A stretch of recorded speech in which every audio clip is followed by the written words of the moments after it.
Close అయినట్టు. ఏం beauty parlour పోయి అమ్మ ఇన్ని వేల కోట్ల రూపాయలు వస్తాయి, ఏ పార్లర్ ఏం పని చేస్తుంది, ఈజీ మనీ వస్తుంది.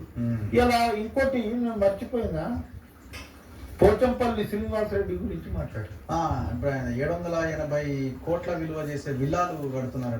పల్లారాజేశ్వరుడు చెప్పిన ఒక మెసేజ్ కూడా ఏదో చూపించే ప్రయత్నం చేసింది. పోచంపల్లి ఎవరి ఇంట్లో ఉండే? పోచంపల్లి శ్రీనివాసరెడ్డి. పోచంపల్లి శ్రీనివాసరెడ్డి ఎవరి ఇంట్లో ఉండే? నేను నా టికెట్ గురించి మా పిల్లలం అందరు పోయిందాం, ఉందాం నా ఎంబడి ఒక 50 మంది పోతే బంజారా హోలీ పండుగ ఆ రోజు, నాకు హోలీ కలిసి రాదు మాకు. ఆ హోలీ పండుగ రోజు పోతే వీళ్ళు బీర్లు దాక్కుంటా జల్సా చేసుకుంటా, అరే పోచంపల్లి ఈడే ఎందుకుంటాడంటే బేనామీ అన్న, కవిత బేనామీ, కేటీఆర్ బేనామీ. ఆ రోజు పోచంపల్లి వీళ్ళకి మంచిగా అనిపించిండు.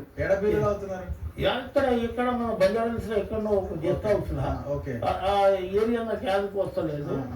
అంటే వీళ్ళు ఇతరు నాకు సుదర్శన్ అన్నాడు ఒకసారి, పాపం చనిపోయి సరగానే ఉన్నాడు.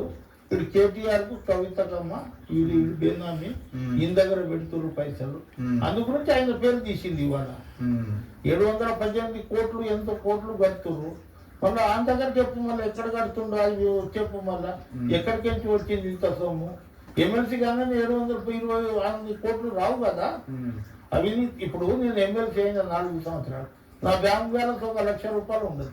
రోజు పైసలు వస్తాయి, రోజు 20-30 వేలు పంచి మళ్ళీ ఇంటికి వస్తూ ఉంటాను నేను. ఇప్పుడు సంతోష్ రావు నేరేళ్ల ఇష్యూ గురించి కూడా చెప్పింది. నేరేళ్ల ఇష్యూలో కేటీఆర్ ని బదనాం చేశారు అన్యాయంగా. ప్రగతి భవన్ లో కూర్చొని సంతోష్ రావే పోలీసులకు ఫోన్ చేసి వాళ్ళందరినీ కొట్టించిండని అంటది. సంతోష్ రావు ఫాదర్ కరీంనగర్ లో ఇసుక అవే లారీలు ఇక్కడ ఇచ్చేసిర్రు. కేటీఆర్ కు అన్న ఎట్లా నవ్వుతాడు ఆయన అంటే, మొత్తం కడుపులో ఇష్టం ఉంటది కానీ పైన ముసి ముసి ముసి నవ్వుతాడు. ఎవడెంత బాధలో ఉన్నా ఆ నవ్వు ఆగదు. అట్లా అన్నా ఇంట్లో ఇంత వస్తుంది, ఇట్లా చేయి ఆ ఎస్సీలు ఇచ్చేస్తురని.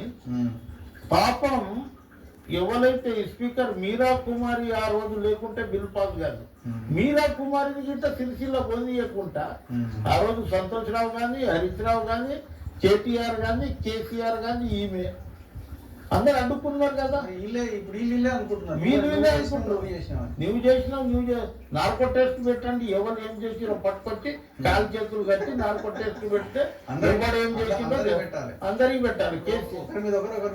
చెప్తున్నారు కదా, అందరికి పెడితే కేసీఆర్ సార్ గిట్ట మంచిగా కూర్చోబెట్టి నార్కో టెస్ట్ పెట్టాలి. ఆయన గిట్ట ఆయన ఎందుకు అవినీతి చేసిండు అనేది చెప్తాడు. అంతే కదా. ఇప్పుడు చివరికి ఆమె పరిస్థితి ఏంది అంటే ఎటువైపు ఆమె వెళ్తుందని మీ అంచనా?